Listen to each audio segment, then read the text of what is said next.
5, 4, 3, 2, 1. Clap.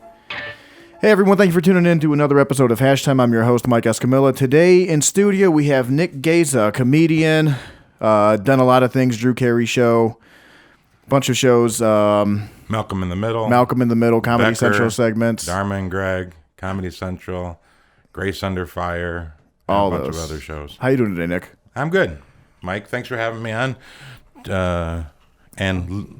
Leo, the same guy. Leo is here making sure everything is perfect. Is it good yet, Leo? Okay. We are sounding good. Once again, thanks for, coming in. I really appreciate, you taking your time out for a little bit. Oh, thanks for having me. Not a problem. Hey, so just a couple things here. What exactly got you into comedy? Well, I was a kid when Saturday Night Live first started with Belushi and all that, and I kind of, saw I was always funny, I guess. My dad was really funny. My whole family was very outgoing and gregarious, so, you had to be even more so to stand out. So I guess I tried to perform more than all the rest. And when Saturday Night Live came out, I was a fat kid. Here's Belushi, who was like, hey, here's a fat guy that's on TV and funny, and he's, kind of the leading man, and that. So I guess that was probably one of my biggest influences. And then I got into Steve Martin. I used to listen to his albums over and over. I could literally do them verbatim. And so when I was right out of high school, I went to Second City in Chicago, the theater. Okay. Famous theater in Chicago where all those guys came from. A lot of people have been there. And from Second City, I started doing stand-up. I like the idea of working by myself as opposed to in a group, because I had played in bands when I was a kid. I played drums. I still play drums with my mom. She's a professional jazz singer.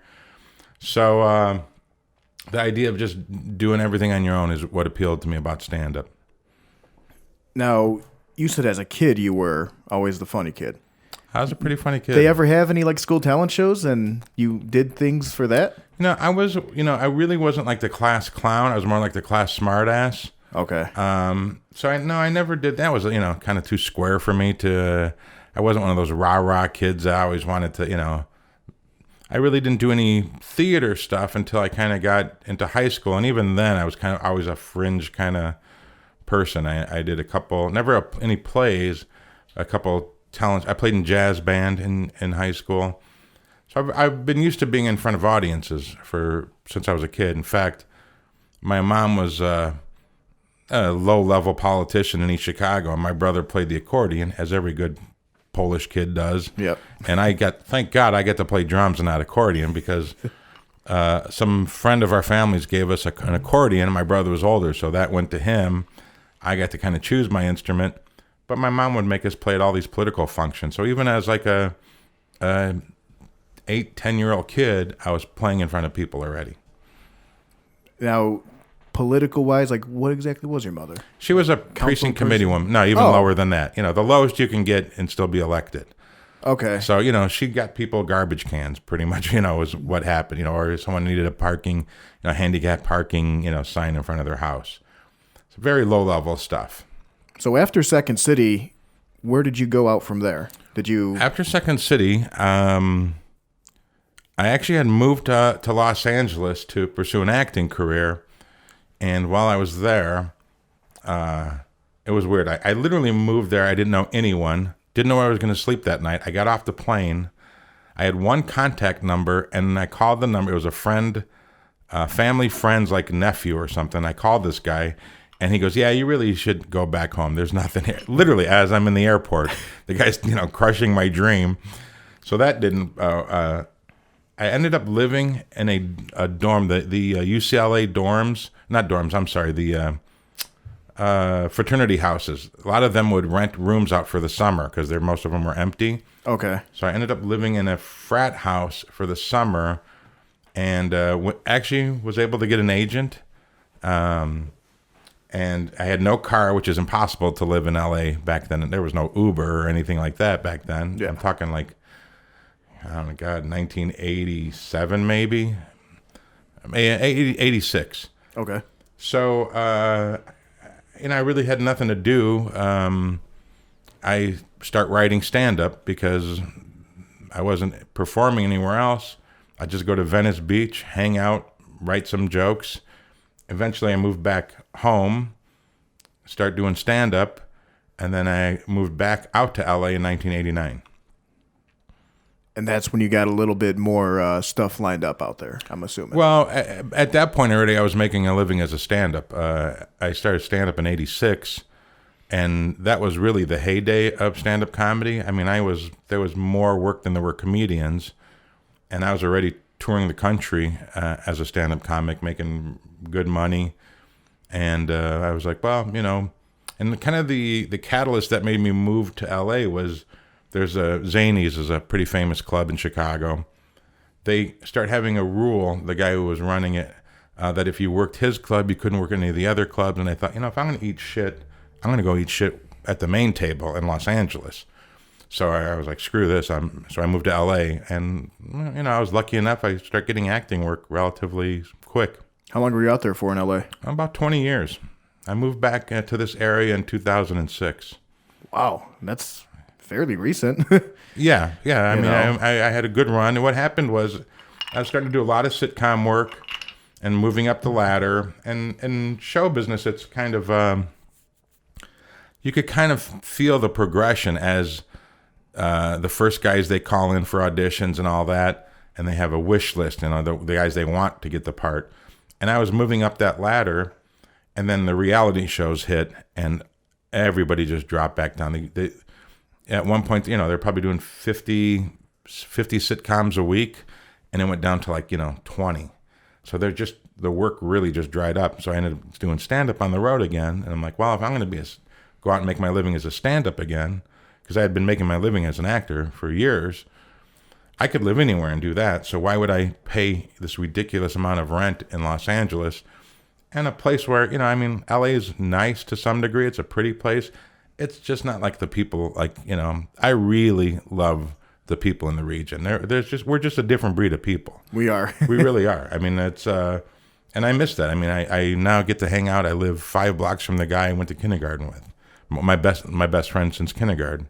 So that was nice to come back to that. Now, with stand-up, what are some of the big names? Did you ever work with any big names, do shows together, open up for some big names? No, I had worked with Drew. I mean, I used to work at the Improv in Hollywood, which is a famous club, and I'd do the Comedy Store once in a while. The Ice House in Pasadena, which is another famous club. So, I worked with a bunch of those guys. I never went on tour with them. So it's not like we were friends, but when you're in that group, when you're in LA, you work with everybody at some point. I mean, I got my picture taken with Bob Hope. I mean, you guys are too young to even be impressed by Bob Hope, probably, but Bob Hope it's Bob Hope. I mean, the guy was hugely famous, and I had written some stuff for a thing called he used to do a thing called the Young Comedian Special. So, I mean, it was just more so, I got to work with people from SCTV. I don't know if you remember that show. You're probably too young for it's Second City Television with John Candy, Eugene Levy, Martin Short, Dave Thomas. You guys you're looking at me with a glazed look on your face. I'm actually kind of amazed that you got to do stuff with John Candy with that. Well, John Candy I never worked with, but a lot of those people from that show, I worked with a lot of those guys. Like on Grace Under Fire, Dave Thomas was on that show, and those are big influences on my choice of going into comedy.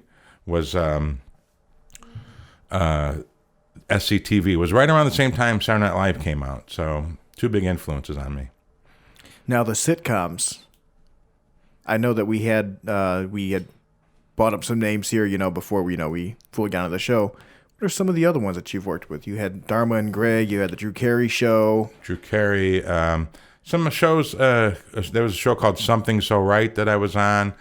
That was this guy Jerry Burns. He was on a show called Dear John. It was his new show. That was one of the ones where I got really close to making it big. Where I did an episode, I was a guest star on it, which is the highest you can get other than being a regular on the show. Yeah.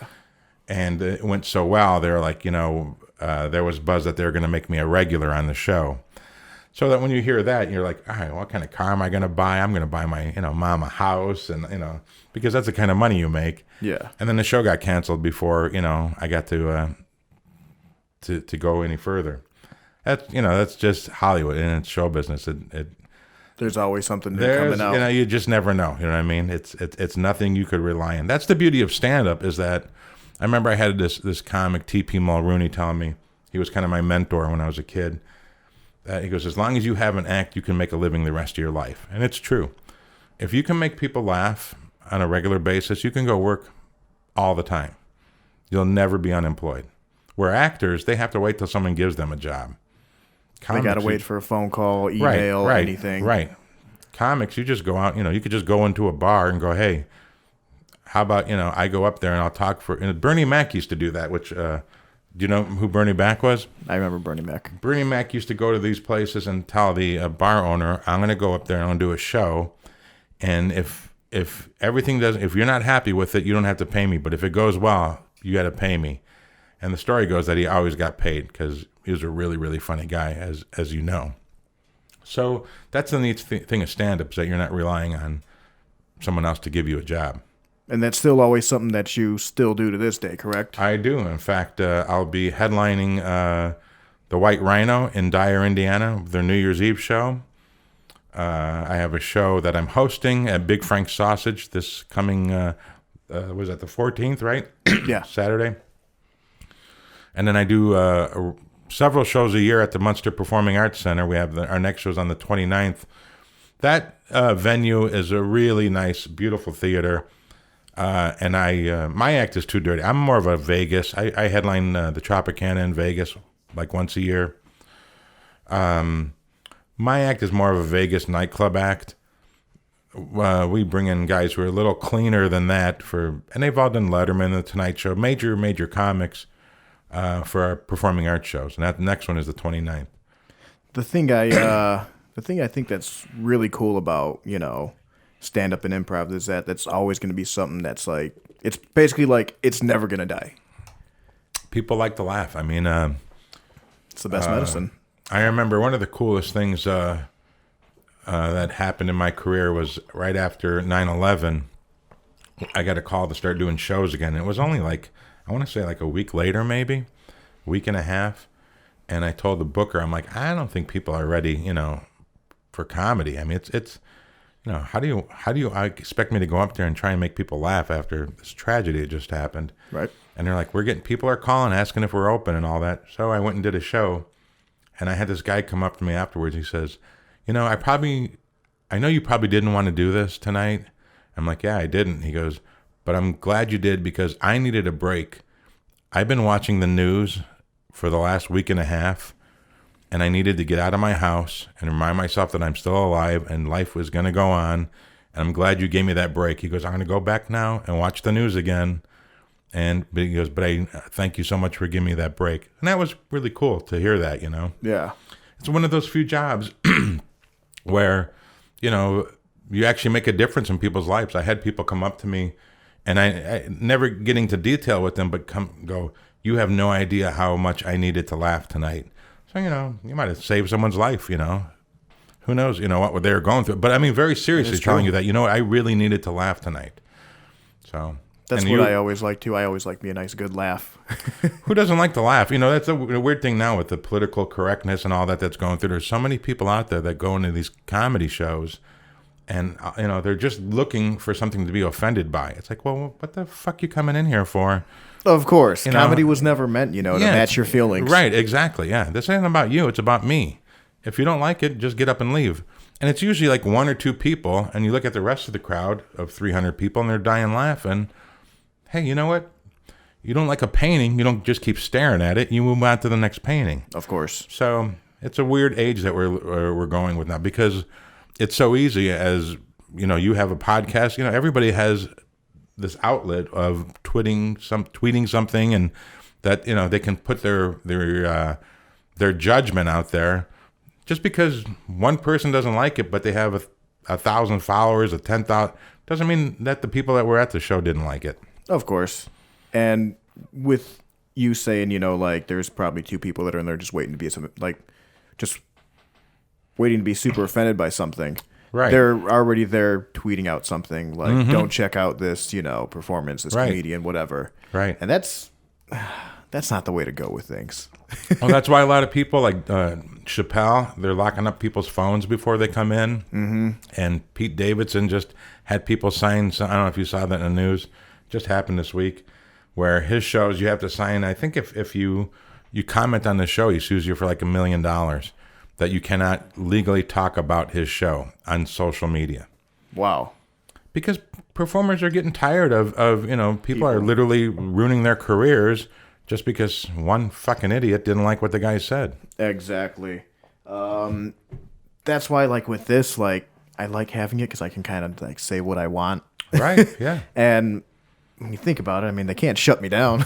Well, no, and that's interesting. Dave Chappelle, when they asked him about why he quit doing his show, when he got a huge amount of money, I don't know, it was like a ridiculous amount of money they offered him to do another season.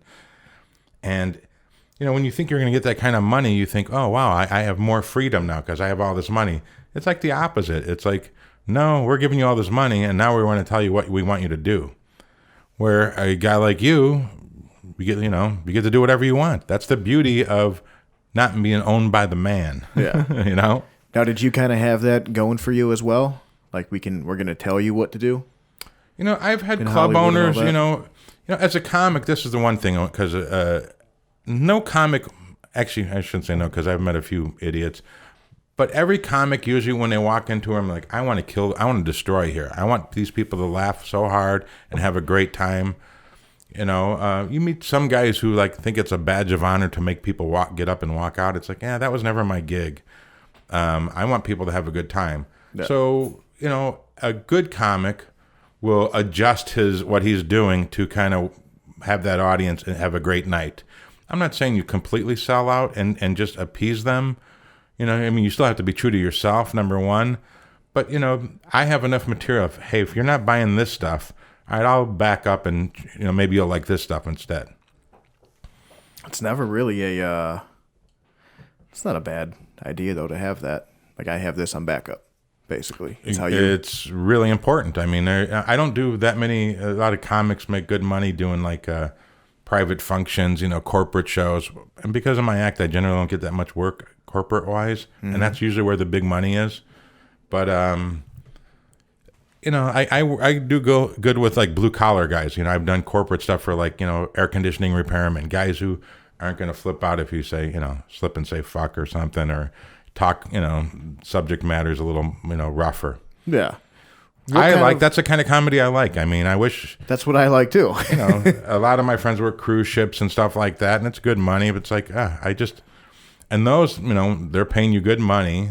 Here's an example. A friend of mine, this woman was in the front of the audience and was looking at her phone and dealing with it, and he kind of, zinged her a little bit, like, hey, could you not, it's interrupting my show. And she's like, you just do what just do your job. You say that to me, and at my show, I'm going to make you cry. So you got to do that. And he couldn't do that because he's working for a big corporation. Yeah. So there's, I kind of pick and choose where I want to work based on the amount of freedom I have. Yeah.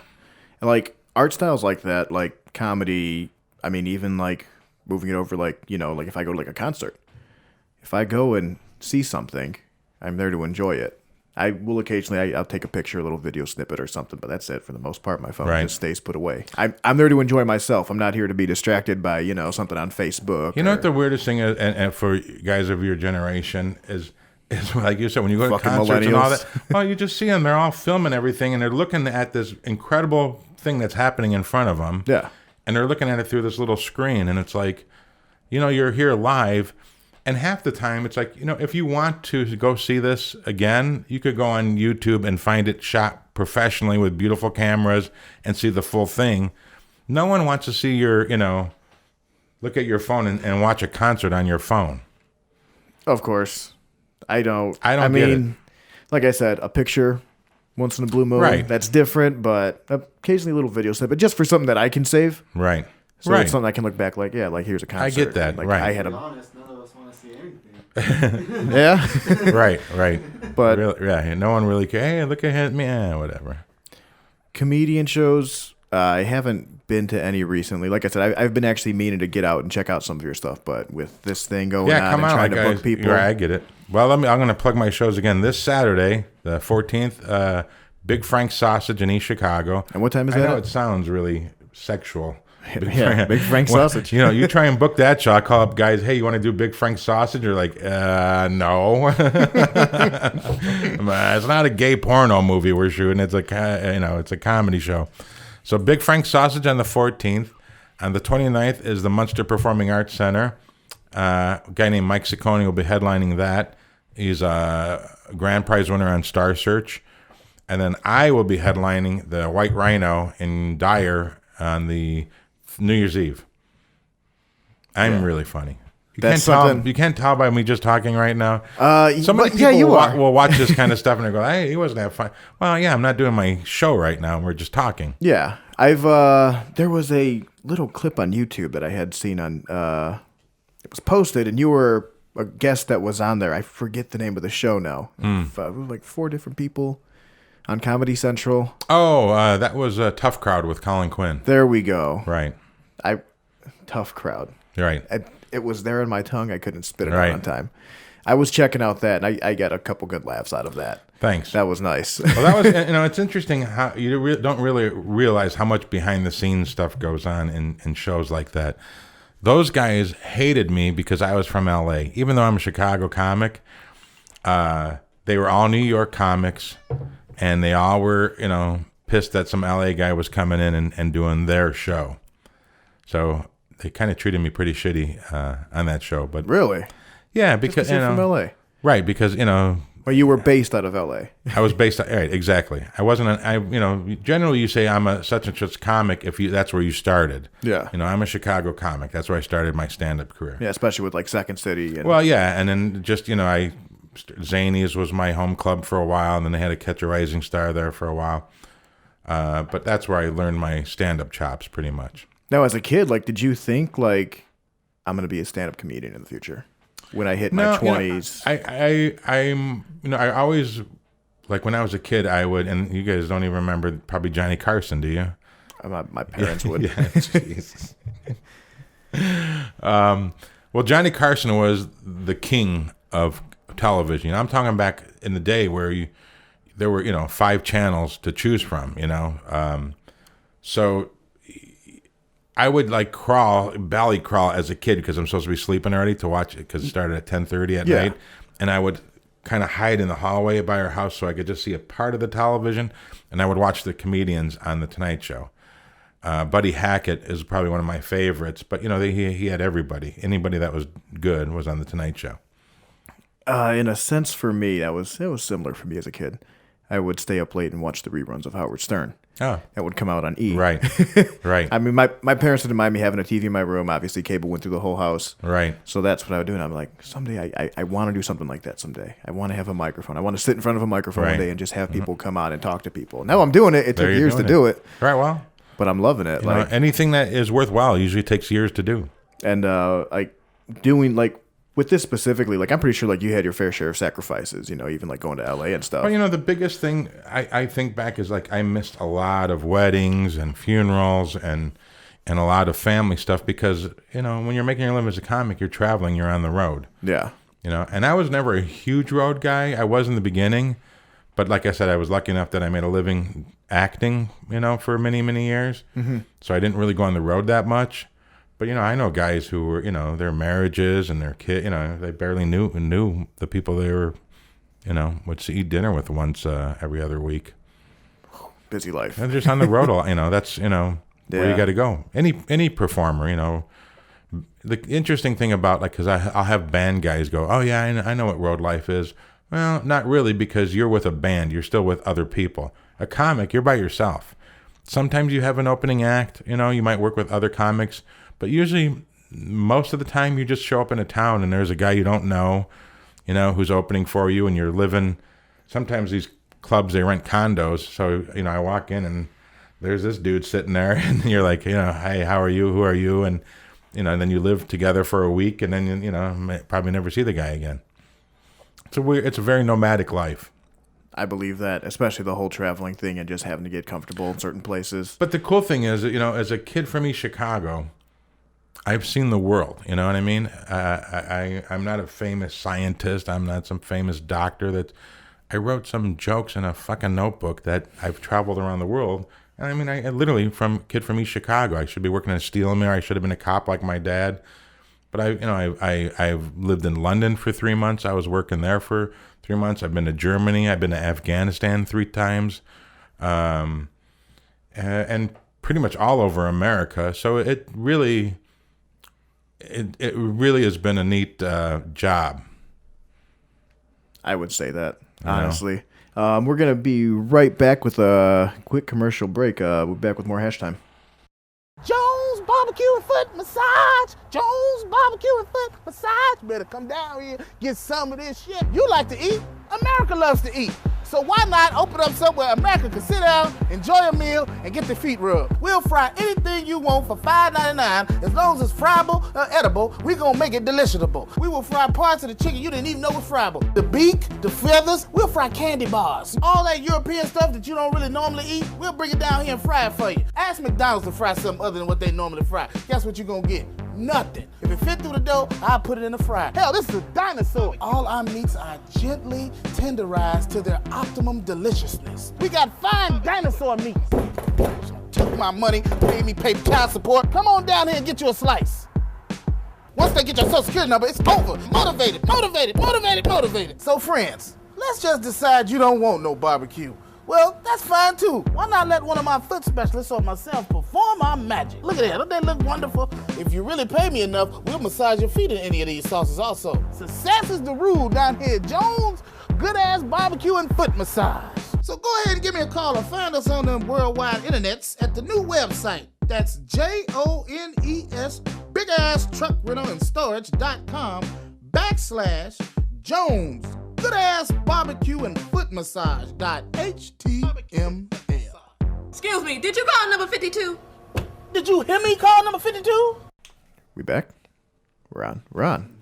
Sure we're good? We're good. Clap it. Hey everyone, we're back with Hash Time. In studio here, Nick Gaza, comedian, been around the world, and he's done a lot of cool shit. It's fucking incredible. I have got to do some cool shit. You are absolutely correct.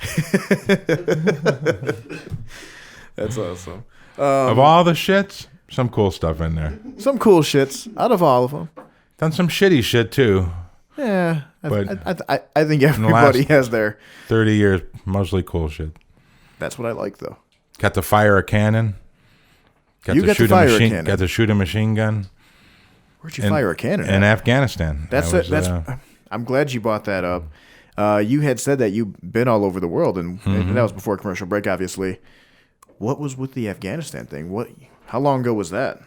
Well, I went 3 times. I think the first time might have been in maybe 2005, something like that. And then I went back 2 more times. Yeah, it was an opportunity to go. A guy I knew was putting shows together for the troops, and asked me if I was interested, and I'm like, yeah. That was one of the coolest things, life-changing, honestly. Most people have no idea, what the sacrifices. They always talk about, obviously you could get killed, in a war zone, but hell, you could get killed in East Chicago too, right? Yeah, or hell, you get killed anywhere, really. I was more impressed with the, when I was growing up, a lot of the guys that went into the military were just, some of the boneheaded guys that just, couldn't do anything else. And the people I met there were like, wow, these are some really people that got their shit together, really straight on, intelligent. I was very impressed. It was very cool to experience all that. And you got to perform for the troops? And I did perform for the troops.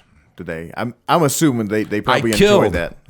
You killed. You got behind that 50 cal. Well, what's funny is one time we were in Kandahar, Kandahar province in Afghanistan, and there had been some stuff had gone on, so there was a 2-star general in the audience, which I don't know if you have military family, or a 2-star general is like saying Mick Jagger's in the audience. I mean, he's that high up. He has his own security detail, like Secret Service type guys, but they're military Secret Service. So he's really, really high up there, a very important person.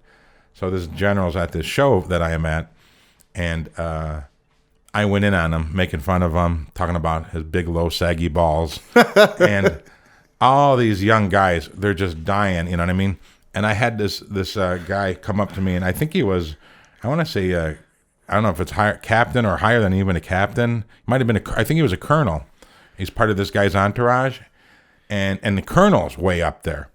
And he was just the biggest smile. And he goes, I got to shake your hand. I'm like, oh, did you enjoy the show? He goes, you got to say things to that man, meaning the 2-star general. He goes, that I'm not allowed to think. And he goes, I tell you, and this was the coolest thing. The general, he could have been a dick and said, get this guy off the base, send him home or whatever. He understood that, hey, all these enlisted guys, these guys, they are loving this. And he could have been a prick and said, hey, you're making fun of me. Who are you to make fun of me? I'm a fucking 2-star general. But he goes, hey, these guys had a great night that night. So it was very cool of him to allow himself to be made fun of that night. That's fucking hilarious. So it was. So you just did it. You just cut him up. I ripped him to shreds, and he sat there and took it, and he laughed along with it. But I mean, the guys were going nuts. That was one of the coolest moments of my career. And how long was that going on for with the Afghan? Like, how long were you staying over there for? Because you said you'd been there 3 times. We'd normally go, we were usually there for 3 weeks at a time. Oh, yeah. By the time you got there, you always stopped in Germany. We'd usually do a show in Germany, and then we'd go into either right from Germany right into Afghanistan and do shows. Sometimes we'd stop in, we stopped in Kyrgyzstan and did a couple shows there on our way in. But yeah, most of it was obviously in Afghanistan. Kyrgyzstan. I'm not Kyrgyzstan's geographically a former, coordinated.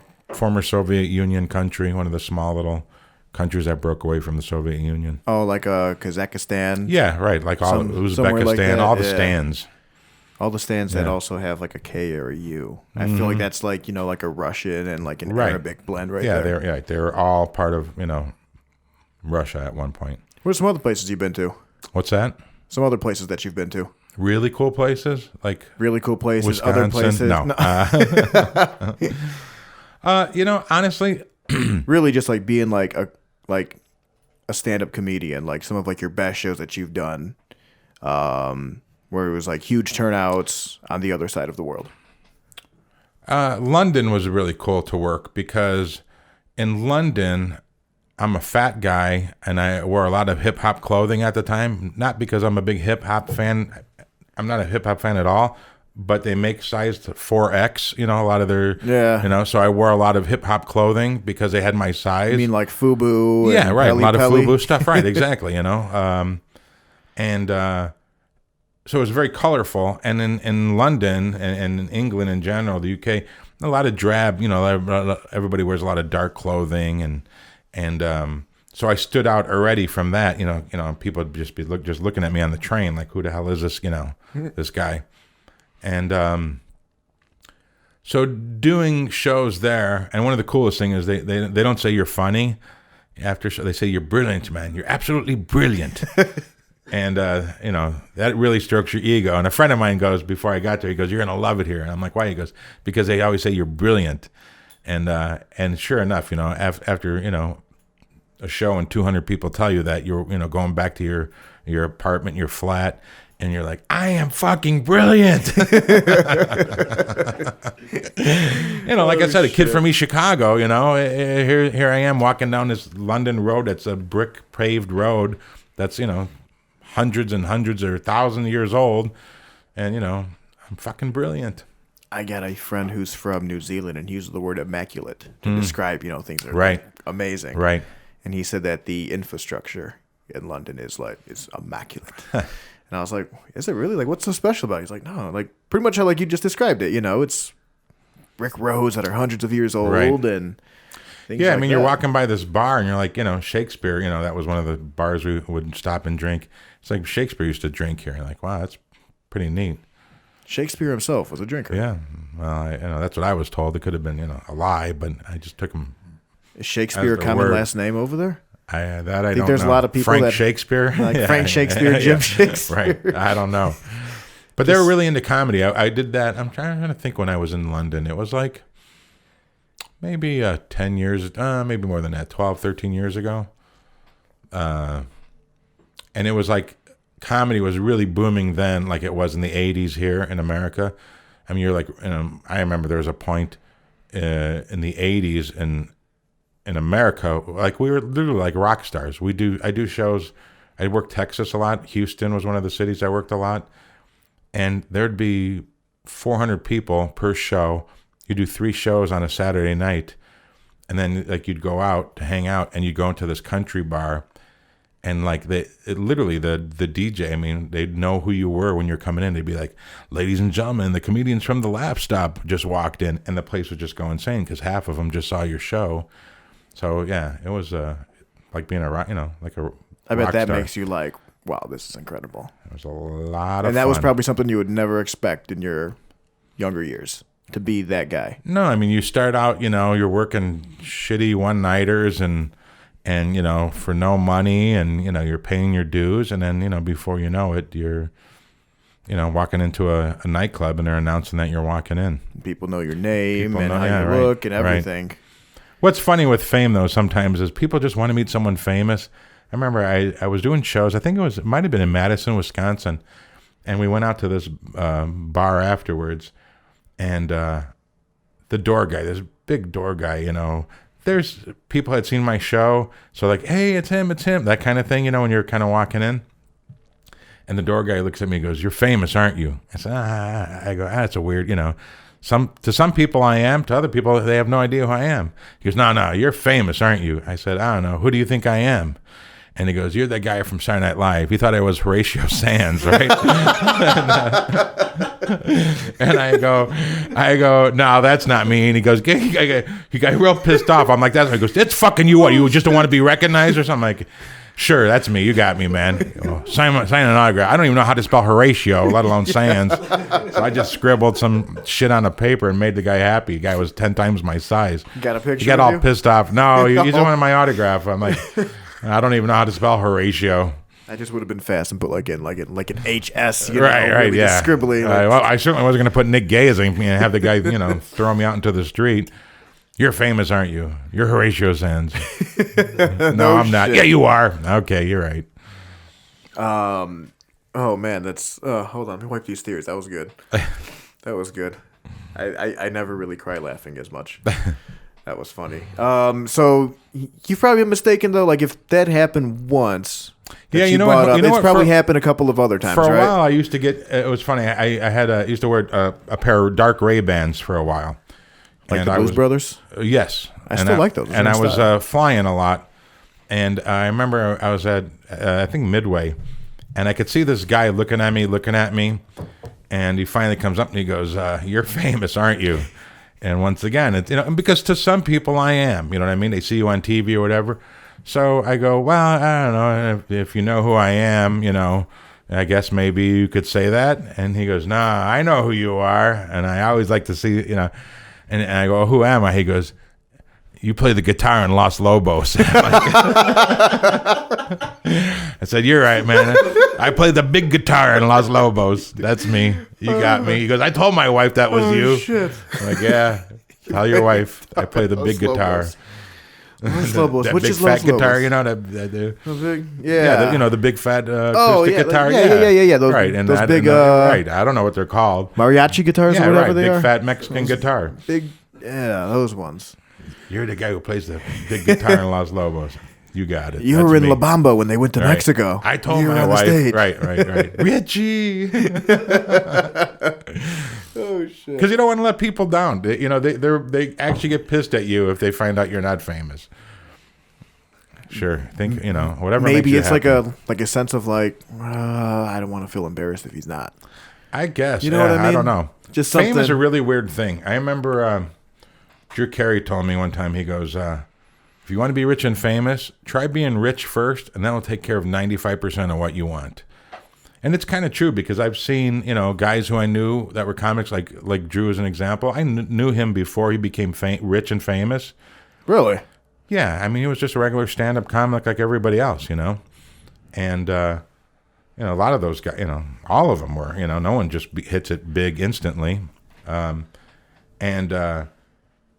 remember I was watching at a place called Bob's Big Boy in Burbank, California. It's like a diner, famous hamburger diner place. And he ordered his breakfast and he was trying to eat his breakfast. And Drew's a great guy. And all these people were coming up and going, "Hey, can I have an autograph? Can I have my picture with you?"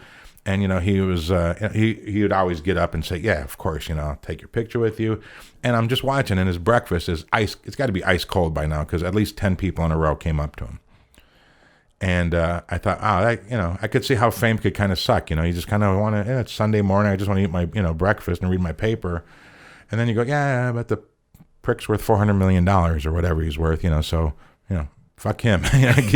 Order another round of breakfast and they'll make you another hot egg, So, yeah. So you said you knew him before he was big and famous, just being a stand-up. Did you do shows with him before, like on the road and things? Meet him on the road? We never worked like on the road. I think we just, a buddy of mine was friends with him, worked on the road with him.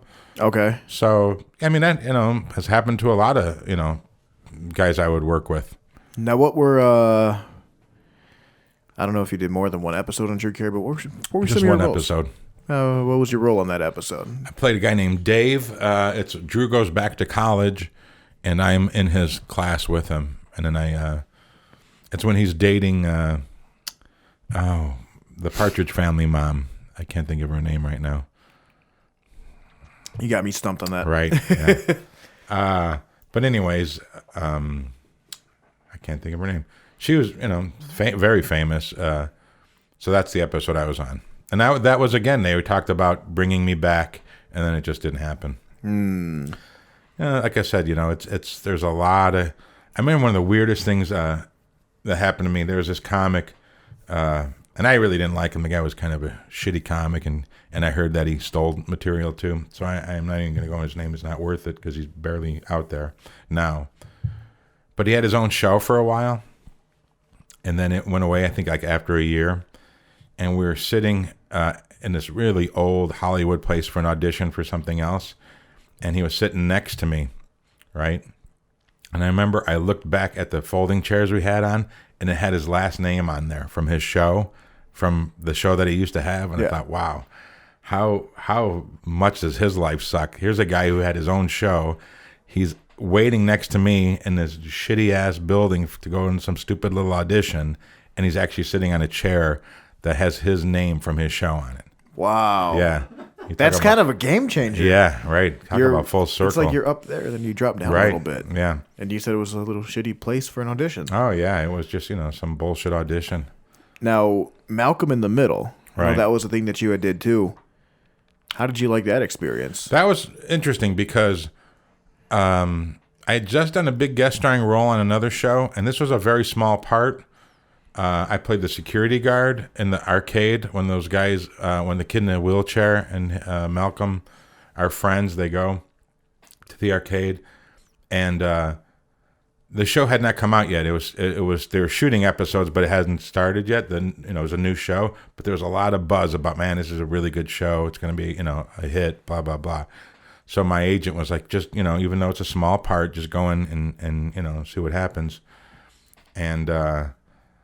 I went and auditioned, and I got the job, and it turned out to be a huge show. It ran for years.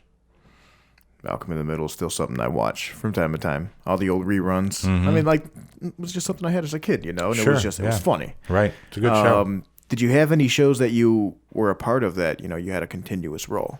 No, all my stuff was generally, co-starring or guest starring work. And like I said, I was really climbing up that ladder. It was going to, I could sense it starting, getting ready to happen. And then what happened, the actors went on strike, and then all those reality shows came into play, and everybody slid back down. I feel like reality TV is the worst thing that could happen, too. Well, I was actually on one, and my agent at the time talked me into doing Biggest Loser. I was on... Oh, you did Biggest Loser for a bit. It was horrible, yeah. As you can tell, I did not win. Yeah, it was just so fake and just bullshit and people throwing up everywhere. And yeah, I was miserable there. Now, what year was that? I was on the second season, so I have no idea. I was the second season of that show. Second season. Oh, yeah, because it one season is the same people. Yes, that are around that right, until you get right, to the winner. Right. Yeah, and I think I lasted 3 weeks, and they voted me off. And the producers literally told the people, kind of who to vote for. They were sick of me because I was just a thorn in their side. I wouldn't. I had done enough television already to go, this is just bullshit. This was like non-union garbage crap work, and what the hell am I doing here? But at the same time, even just to be a part of that. What's that? You think that was something good, just in general? Oh, just, God, being a part no. of If it? I could go back in time and not do it, no, I would not. No, It was that bad? It was that bad. No shit. Yeah, it was that bad. Wow. Yeah. They're all fake, all those reality shows. They'd ask you, like, hey, Mike, what do you think of Nick? And you'd be like, oh, he's a nice guy. And they'd go, cut. And then these writers would come in and go, oh, you can say that, but could you kind of say this? Because they have an idea of how they want this, script to go. Yeah. And these people are, they're just regular people. They're not actors and all that. And they think this is their big break in show business. And they would just do whatever they were told to do. And I refused to do a lot of that. Jillian, I don't know if she's ever been tested to be retarded, but she's fucking retarded in my book. Jillian was the chick trainer. Jillian Michaels? Yes, yeah. That lady. Yeah. Complete fucking idiot. Just ditzy. In my humble opinion. Well, she was writing a cookbook at the time, trying to, make money off of her thing. And she didn't know how many ounces were in a pound. I'm like, how do you write a cookbook and not know how many ounces are in a pound? Did you ever smoke weed back in the day? I was going to say, And understand how increments, yeah. what increments of your drugs do you buy? How many? But ounces? it was just all, that was really a horrible experience. And it was not healthy at all. Like I said, people were throwing up, and yeah, it was ridiculous. They're kind of working you to your limit without. Yeah, I mean, people, doctor's consent, or do you have to they had consult had a first? doctor there, but everything, was all, oh yeah, we're eating the right amount of calories, wink, wink, and no one was. Wow. So it is just as much bullshit as you just said it was. Yeah, complete bullshit. And when I was there, that's what I experienced. well, I feel like reality TV doesn't change. It's all bullshit. Yeah, if your experience is how you says, Right. it is, and I'm Yeah, trusting your instinct on that. My girlfriend watches The Bachelor and The Bachelorette, those stupid shows. Oh, I fucking hate those ones. Yeah, right. Well, I mean, how many of those people actually end up together? It's all, just all bullshit. I don't know why people keep watching them. You know what? Why do people fucking pay attention to shows like that? That's my thing. I know. You think it's just because it raises that suspicion? Tune in, next Wednesday. I don't know. Every one of them finale. Every week they say you're not going to believe what happens next week. Yeah, we are. We saw it last week. It's the same damn, same damn thing. Someone doesn't get a rose, they cry. I thought he loved me. I thought she loved. Yeah. I think Jersey Shore is one of the worst ones. They're all bad. But it's like watching a car wreck. People. There's a reason why the traffic slows down when someone gets in an accident. Everybody wants to look at the car wreck, right? Nosy motherfuckers. Yeah, right. You just want to be, I guess, feel better about your life. At least I'm not, some idiot crying in a limo because I didn't get a rose. I guess. Yeah. That's what they give out on The Bachelor, right? The Bachelor and The Bachelorette. Yeah, right. You give out a rose. Right. And if you don't get the rose, just go buy your own fucking dozen of roses. Quit crying. Yeah, be happy about it. This is not going to work out anyways. You I would don't just know keep a this fake person. rose. I'm here for love. I'm really, okay. If I was on The Bachelor, or The Bachelorette, I should say, if I was on that and I didn't get a rose, I would cuff one in my sleeve and whip it out I would. like a if magician. I was on, I would give out herpes. It's the gift that keeps on giving. It is. Oh shit! And then you'd really cry in that limo. You would. He gave me herpes. I got herpes. What's this on my lip? I didn't get a rose, but I got herpes. They're bawling their eyes out. The cameraman. The whole place got herpes. Oh yeah. shit! Yeah, Temptation that's Island. That was a show too, wasn't it? That's a runoff of the shitstorm that's The Bachelor and Bachelorette. Yeah, they were all on a fucking the island. losers go on to Temptation Island. And the losers from that show, I think they become garbage men. That would be the that would be the Australia, basically. Right. Didn't England like dump? Like it's like rapists and murderers. Oh and yes, they they're ne'er-do-wells. Yes, they sent them to Australia. Yes, you're going to get a lot of hate mail now from Australia, Mike. Talking bad about Australia. Yeah. Mates, we're good mates. So where am I doing shows this week? Well, at Big Frank's on Saturday in East Chicago. Franks. That's not a gay porno, right? No, that is not a gay porn. Well, it could be. I haven't done enough research. Is it? Yeah, ask him. He might know. Leo, can you pull that up? Oh, he doesn't want to pull it up. No, he said pull it out. Pull it out. Will you pull that out? It's nice out. I think I'll leave it out. So Big Frank's this Saturday with Bob J, who is a master impressionist. If you like impressions, you should come out to see this show. The guy's really good at impressions. And then the 29th at the Munster Performing Arts, Mike Ciccone is our headliner, former Star Search winner. And then I will be headlining the New Year's Eve show at White Rhino in Dyer, Indiana. And I am very, very funny. And they have a dinner and a show for New Year's Eve. Now, what time is that at? New Year's Eve is usually at midnight. No, the show. I see your small bus out there waiting for you, with a hoist on it and the jewel on the windows. I think the dinner starts. I want to say 6:15. I think the show's at 8:15. So and then your Big Frank's one. Big Frank's is this Saturday. Because I have a Peteyville, right? Yes, I have a little thing I'm going to be attending to over there. You have a little Petey? Is that what you're going to say? Yeah, I have a little I'm Petey. sorry to hear that, Mike. I don't know if you want to put that out there. I got a little party I was invited to over there, so I'm going to go and check that out. Oh, that'd be cool. I don't think that's till in someone's house at Peteyville? Yeah. I almost drove to Peteyville last night. My girlfriend and I were going to go look at Christmas lights, and I really didn't have that much gas in the car, so we just sat in the car and rubbed our eyes really hard. And just see those little flashes. Yeah, I see the little flashes like that. Now we're saving on gas. So rub them out Pretty. really good. Pretty. I will definitely make sure I check out one of those shows.